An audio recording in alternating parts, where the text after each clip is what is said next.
प्यारे विद्यार्थियों, MP science में आपका एक बार फिर से स्वागत है।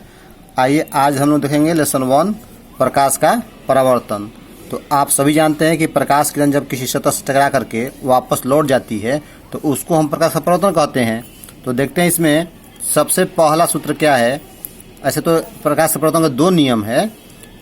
आपतित किरण, परावर्तित किरण और अभिलंब तीनों एक ही तल में होते हैं और आपतन कोण सदैव परावर्तन कोण के बराबर होता है। तो इसमें जो होता है आपतन कोण किसके बराबर होता है? परावर्तन कोण का। तो मान पूछता है, जैसे मान लीजिए कि दिया हुआ है आपतन कोण का मान 30 डिग्री दिया हुआ है, ठीक है। तो जब आपतन कोण का मान 30 डिग्री दिया हुआ है तो परावर्तन कोण का मान कितना डिग्री होगा? तो क्लियर है कि जब आपतन कोण का मान 30 डिग्री है तो परावर्तन कोण का मान भी 30 डिग्री होगा। तो इस प्रकार से इस पे जो है एक अंक का प्रश्न पूछता है। अब है कि वस्तु दूरी बराबर प्रतिबिंब दूरी, ये किस में होता है? तो जो वस्तु दूरी u होता है वो प्रतिबिंब दूरी v के बराबर होता है, ठीक ना। तो वो किस दर्पण में होता है? तो वो होता है समतल दर्पण में, ठीक ना। ये समतल दर्पण है तो समतल दर्पण में हमेशा ही वस्तु दूरी प्रतिबिंब दूरी के बराबर होता है। अब तीसरा यहाँ पर है कि F बराबर R/2। सबसे महत्वपूर्ण प्रश्न VVI प्रश्न जो है हमेशा इसको पूछता है, F बराबर R/2। अब कहिए F क्या चीज़ है? तो F फोकस दूरी है, R क्या है? वक्रता त्रिज्या है। इसको ठीक यदि आप चाहेंगे तो अपोजिट भी किया जाता है। जैसे पूछता है कि R का मान निकालना होता है तो R बराबर क्या हो जाएगा? 2F हो जाएगा, ठीक ना। यहाँ से R बराबर हो जाएगा तो ये 2 इधर जाके गुणा हो जाएगा तो R बराबर 2F हो जाएगा। अब सबसे महत्वपूर्ण सूत्र इस चैप्टर के लिए दर्पण सूत्र। तो फोकस दूरी का जो व्युत्क्रम होता है और वस्तु दूरी का जो व्युत्क्रम, प्रतिबिंब दूरी का जो व्युत्क्रम होता है और वस्तु दूरी का जो व्युत्क्रम होता है, इसके जो बराबर होता है। मतलब कि 1/f = 1/v प्लस 1/u। ये जो सूत्र है इसको हम याद रखेंगे। हाँ, ध्यान देने जो बात क्या है कि यदि ये दर्पण में है, दर्पण क्या है? आप इस तरह से रचना जो देख रहे हैं, एक तरफ कलई होता है, ठीक ना। ये दर्पण है, ये अवतल दर्पण है। तो इसमें यदि सूत्र निकालना होगा तो 1/f बराबर 1/v प्लस 1/u होगा। और ठीक यही चीज यदि हम लोग लेंस में यदि जानना चाहते हैं तो लेंस में यदि निकालना चाहते हैं तो लेंस सूत्र जो हो जाएगा 1/f बराबर 1/v माइनस 1/u।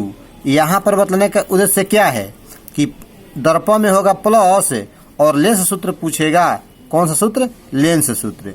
तो लेंस सूत्र जो है स्टूडेंट्स उसमें माइनस में हो जाता है। तो ये देखिए लेंस, ये कौन सा लेंस? ये है उत्तल लेंस है। तो इसमें जो है ये सूत्र हो गया और जबकि दर्पण में हो गया 1/f बराबर 1/v प्लस 1/u। u वस्तु दूरी है, v प्रतिबिंब दूरी है और f क्या है? फोकस दूरी है। नेक्स्ट देखते हैं। अगला है लेसन 2 में है। चलिए इससे पहले एक और सूत्र है आवर्धन का। आवर्धन प्रतिबिंब की ऊंचाई और वस्तु के ऊंचाई के अनुपात को आवर्धन कहते हैं। तो यहाँ पे m बराबर जो है -v/u होता है। ये दर्पण में होता है, लेकिन जब लेंस में यदि हम निकालना चाहते हैं तो यही लेंस में हो जाता है प्लस में, यानी कि m बराबर v/u। ध्यान दीजिएगा, दोनों में साथ साथ इसलिए कर रहा हूँ कि आपको दोनों बातें कंसेप्ट क्लियर हो जाएगा। जो दर्पण है उसमें माइनस में होगा और जो लेंस है उसमें आवर्धन m बराबर v/u हो जाएगा। अब चलते हैं लेसन 2 के महत्वपूर्ण सूत्र की ओर, जो है प्रकाश का अपवर्तन। तो प्रकाश अपवर्तन में क्या होता है? प्रकाश का अपवर्तन मतलब कि एक माध्यम से दूसरे माध्यम में प्रकाश बन जाती है तो अभिलंब से थोड़ा दूर हटती है या अभिलंब की रुकती है। तो प्रकाश के इस प्रकार मुड़ने क्रिया को प्रकाश का हम अपवर्तन कहते हैं। इसके सूत्र महत्वपूर्ण कौन कौन है? किसी माध्यम का अपवर्तनांक बराबर क्या होता है? तो माध्यम का अपवर्तनांक होता है शून्य में प्रकाश की चाल और बटा में उस माध्यम में प्रकाश की चाल। तो अब मान लीजिए कांच का अपवर्तनांक निकालना है। तो जब कांच का अपवर्तनांक निकालना होगा तो इसके लिए हम लोगों को क्या करना होगा कि शून्य में प्रकाश की चाल कितना होता है? तो 3 लाख होता है, ठीक ना। 3 लाख किलोमीटर प्रति सेकंड। और उस माध्यम में तो कांच निकालना होगा, तो कांच का मान रखेंगे।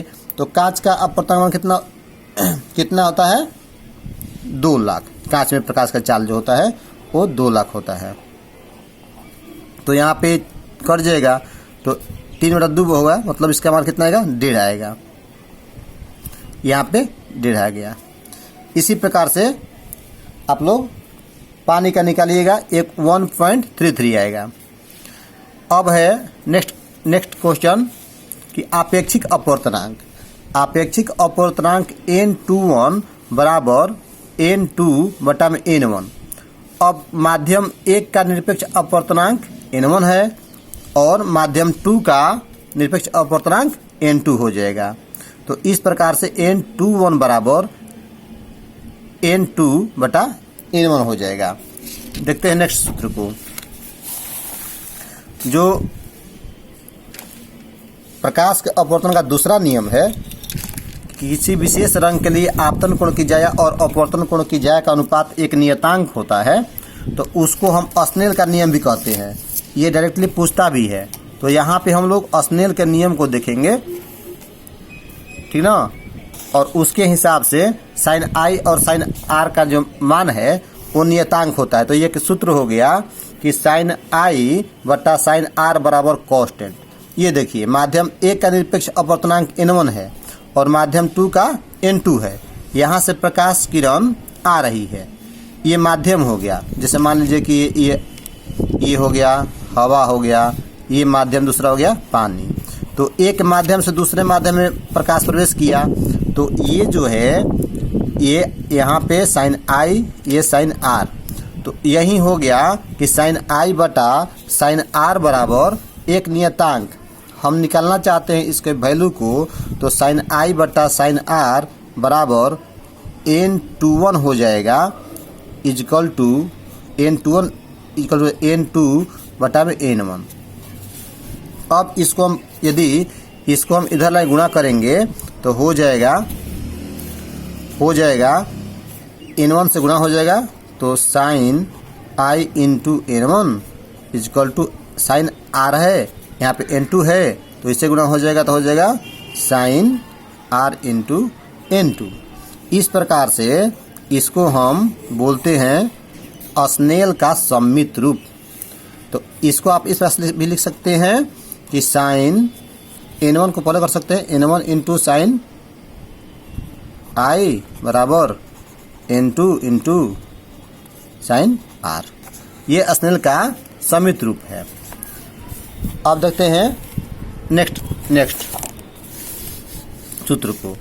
यहाँ पर जो लेंस की क्षमता जो होती है, फोकस दूरी के व्युत्क्रम को लेंस की क्षमता कहते हैं। कितना पावर, उसका कितना डायोप्टर में उसका वैल्यू होता है।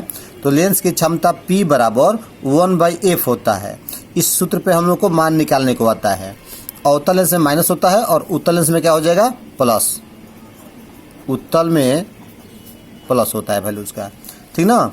अब बहुत सारा लेंस यदि है, 2-3 लेंस है और उसके मान को निकालना है, तो सभी के शक्ति को जोड़ देंगे, तो P इजकल टू हो जाएगा P1 plus P2 plus P3। अब चलते हैं लेसन 3 में स्टूडेंट्स कि मानव नेत्र वायुमंडलीय अपवर्तन वर्ण विक्षेपण। हाँ, इस सूत्र को आप लिख के प्रैक्टिस कीजिएगा। देखिए, अधिक से अधिक टाइम जो है आपको प्रैक्टिस पे देना है। ये सूत्र इसलिए आपको बताया जा रहा है कि इसके माध्यम से आप जो है आपको न्यूमेरिकल बनाने में आसानी होगी। बहुत सारे विद्यार्थी न्यूमेरिकल से भागते हैं, लेकिन आपको यदि फॉर्मूला याद है तो वैल्यू को कल पुट कर देना है। निकट देशी दोष के लिए जो होता है, हाँ ध्यान देने जो बात यहाँ पर ये है कि जो निकट देशी दोष है, निकट 1 2 3 वर्ण है, तो 3 पर से 4 होता है, तो 4 करेंगे तो अवतल 4। 3 के बाद 4 आता है, मतलब कि निकट का उपचार अवतल से करेंगे। ये कोड वर्ड है, केवल निकट का उपचार अवतल से करेंगे। और यदि दूरदृष्टि दोष है तो दूरदृष्टि दोष 1 2 वर्ण इसमें है, तो 2 + 3 आता है 3, मतलब कि उतल 1 2 3। तो ये एक कोड वर्ड हो गया कि दूर का उपचार किस लेंस से करेंगे, तो उत्तल लेंस से, और निकट का उपचार किस लेंस से करेंगे, तो अवतल लेंस से। और ये उसका दोष के उपचार के लिए F बराबर -D होना चाहिए, और दूरदृष्टि दोष के लिए F बराबर D इंटू डी और यहाँ पे small D minus capital D. ठीक है, अब देखते हैं नेक्स्ट। यहाँ पे विभिन्न रंगों के लिए तरंग दैर्घ्य का मान पूछता है। तो हम लोग विभिन्न रंगों के तरंग दैर्घ्य के मान के लिए ये ध्यान देंगे। प्रिज्म में जो होता है 5 फलक होता है, प से प्रिज्म, प से 5।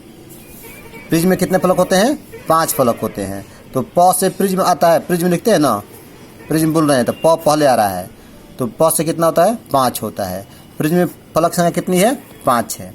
7 रंग में बढ़ता है सूर्य का प्रकाश, वो 7 रंग कौन कौन सा है?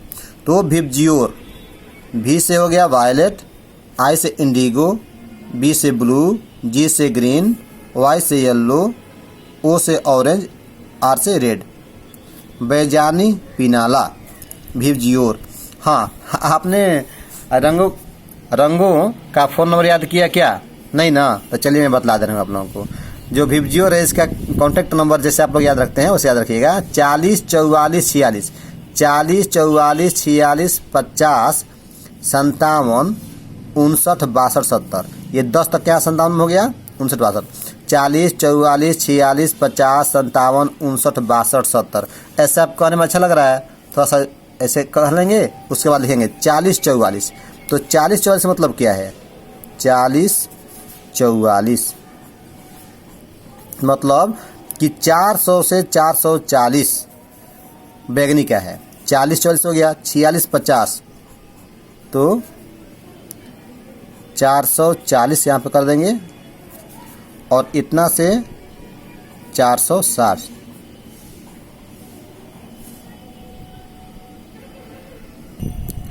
ठीक है जी, समझ में आ रहा है? 40 44, तो 40 44 46 50 57 59 लास्ट में 62 70। 40 44 46 50 57 59 62 70। तो अब यहाँ पे ये हो जाएगा 460 से 500 तक हो जाएगा नैनोमीटर में नीला का। हरा तरंग कितना हो जाएगा? तो 500 से 570। अब ये 570 यहाँ पे हो गया, 590 यहाँ पे है, तो 570 से 590 तक हो गया पीला का, और 590 से 620 तक हो गया नारंगी का नैनोमीटर में। और लाल रंग का तरंग दैर्घ्य जो होता है वो 620 से 700, ये सब नैनोमीटर में है। नैनोमीटर यही पूछता है कि लाल रंग का तरंग दैर्घ्य कितना होता है, तो 620 से 700। और बैगनी रंग का कितना होता है, तो 400 से 440। तो ये अगर प्रैक्टिस ऐसे कीजिए विद्यार्थी तो आपको समझ में आ जाए, ठीक ना? तो 40 44 46 50 57 59 62 70 एक दो बार कहिए और उसको देखिए ना, प्रैक्टिस कीजिए, देखिए आप ऑटोमेटिक सब आपको याद हो जाएगा। तो इसको हम लोग याद कर लेंगे और 1 अंक बोर्ड एग्जाम के लिए पक्का कर लेंगे। और कंपटीशन में भी ये क्वेश्चन पूछता है। तो लाल रंग का तरंग सबसे अधिक होता है और सबसे कम बैगनी का होता है। ध्यान देने की बात यह है कि विचलन की जब बात आएगी तो लाल रंग का विचलन जो होता है लाल रंग का, वो विचलन सबसे कम होता है। विचलन जो होता है सबसे कम होता है, सबसे कम। तरंग दैर्घ्य ज़्यादा और विचलन कम। और इसका जो है तरंग दैर्घ्य कम बैगनी का, लेकिन उसका विचलन जो होता है वो सबसे ज़्यादा होता है, विचलन सबसे ज़्यादा होता है। तो आज के अंक में इतना ही। आपको ये सूत्र जो है 3 पार्ट तक जून के जो सिलेबस वहाँ तक हो गया। अब मैं नेक्स्ट एपिसोड में आपको मैं और सभी सूत्र बताऊंगा लेसन 4 से, ठीक ना? Thank you very much. आज का अंक में इतना ही। यदि ये जो है आपको अच्छा लगा तो आप इसको शेयर भी करें, कमेंट भी करें इस पर, और अपने दोस्तों को शेयर भी करें। Thank you very much students.